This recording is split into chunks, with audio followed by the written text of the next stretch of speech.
Everyone, মা দুর্গা তো জলে চলে গেছেন। আর এখন কিন্তু আবহাওয়াটাও অনেকটা চেঞ্জ হয়ে গেছে।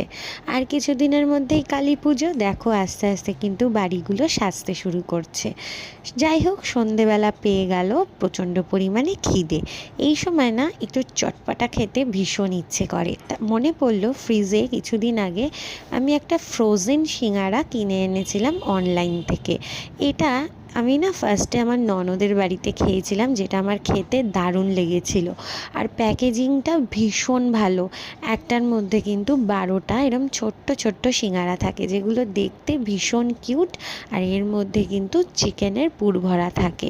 তো একদম পুরো রেডিমেডভাবেই রেডি করা, জাস্ট অয়েলটা হিট করো আর ভেজে নাও।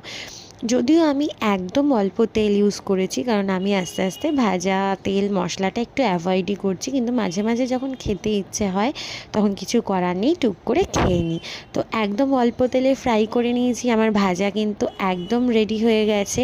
ঝটপট গেস্ট এলেও তোমরা বানিয়ে দিতে পারো, ভীষণই কাজের জিনিস।